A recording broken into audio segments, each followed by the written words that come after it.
Au nom du Père et du Fils et du Saint-Esprit, Amen. Mon Seigneur et mon Dieu, je crois fermement que tu es ici, que tu me vois, que tu m'entends. Je t'adore avec profonde révérence. Je te demande le pardon de mes péchés et la grâce de faire avec profit ces 10 minutes d'oraison.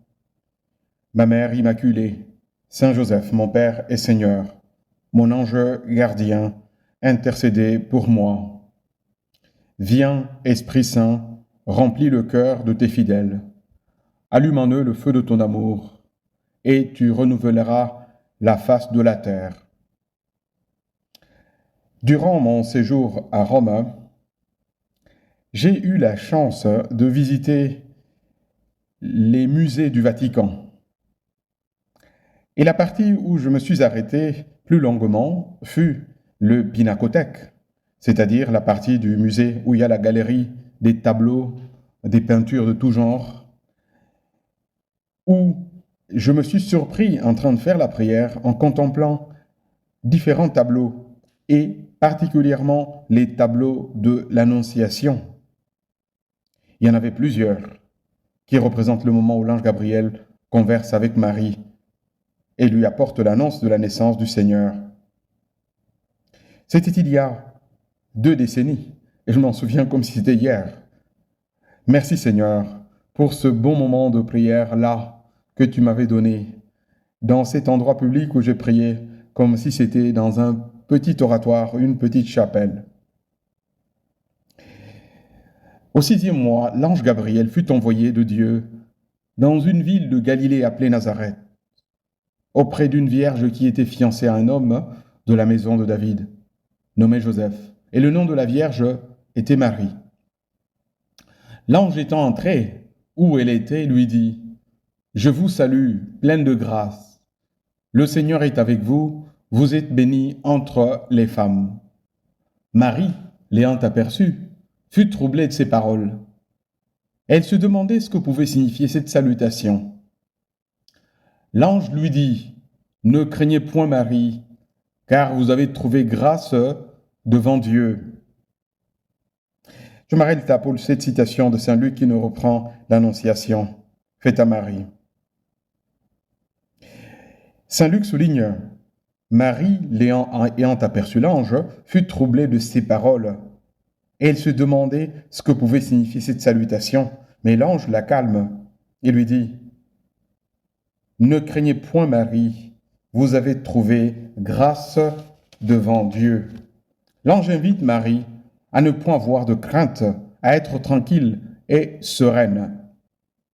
Et pourtant, parmi les 7 dons de l'Esprit Saint, nous nous préparons à la Pentecôte, parmi les 7 dons de l'Esprit Saint, nous demandons bien qu'il nous concède la crainte de Dieu. Qu'est-ce que c'est qu'alors cette crainte de Dieu qui est une chose excellente et bonne? Eh bien, nous allons écouter la réponse qu'en donne le pape émérite Benoît XVI dans un Angélus. Voici ce qu'il disait. La crainte de Dieu, que les Écritures définissent comme le principe de la véritable sagesse, coïncide avec la foi en lui, avec le respect sacré à son autorité sur la vie et sur le monde. Ne pas avoir la crainte de Dieu équivaut à se mettre à sa place, à se sentir comme maître du bien et du mal, de la vie et de la mort.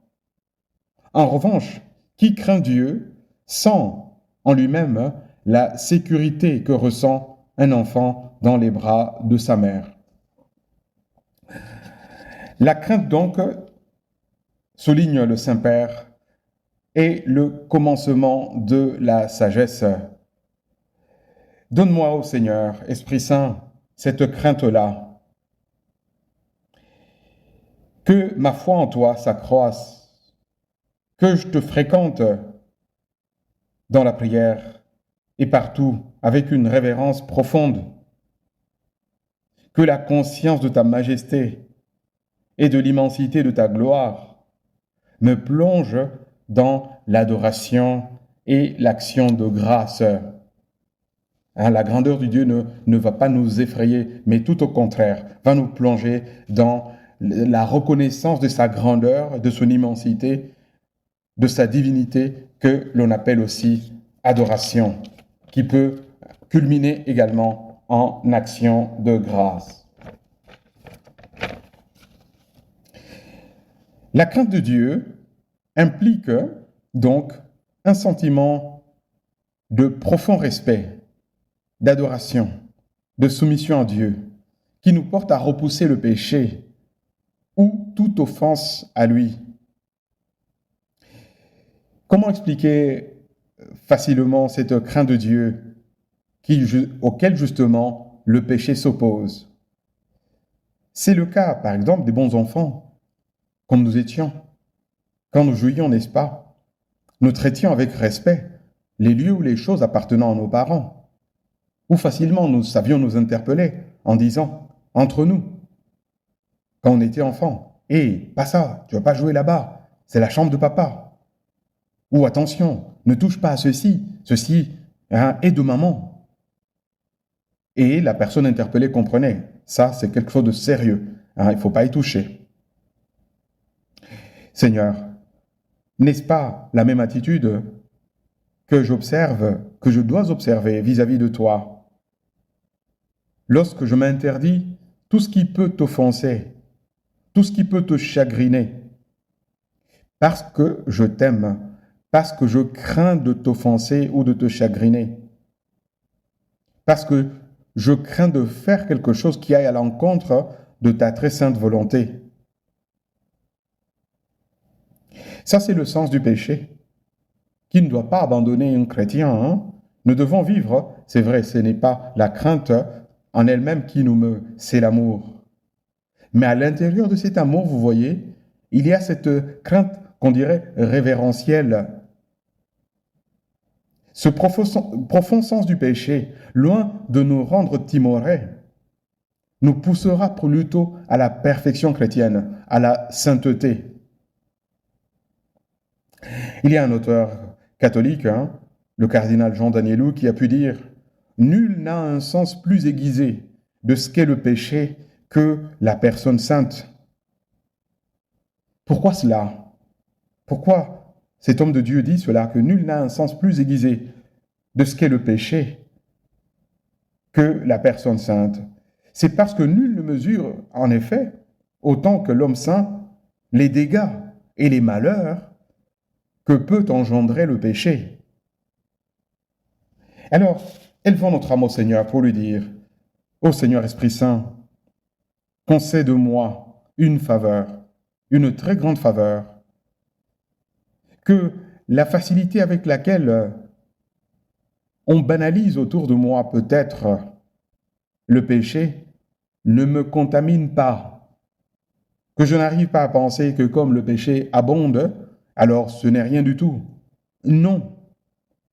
Concède-moi cette faveur au Seigneur Esprit Saint, pendant que je me prépare à la Pentecôte. Donne-moi cette sainte crainte de Dieu qui m'inspire l'horreur de la moindre offense consciente à Dieu. Sans oublier évidemment que Dieu est notre Père. Il est plein de miséricorde. Si nous tombons, si nous péchons, il est toujours disposé à nous accueillir et à nous pardonner et à oublier nos travers. Cela est vrai. Mais c'est vrai tout aussi, comme nous considérons au cours de ce moment de prière. C'est vrai, la sainte crainte de Dieu, bien comprise, est le commencement de la sagesse. C'est un chemin de félicité et de bonheur, parce qu'elle contribue à notre perfection de filles et de fils de Dieu. Dans ces sentiments-là, nous nous préparons à la fête de la Pentecôte. Je te remercie, mon Dieu, de bonnes résolutions, des actes d'amour et des inspirations que tu m'as communiquées dans cette méditation. Je te demande de m'aider à les mettre en pratique. Ma Mère Immaculée, Saint Joseph, mon Père et Seigneur, mon ange gardien, intercédez pour moi.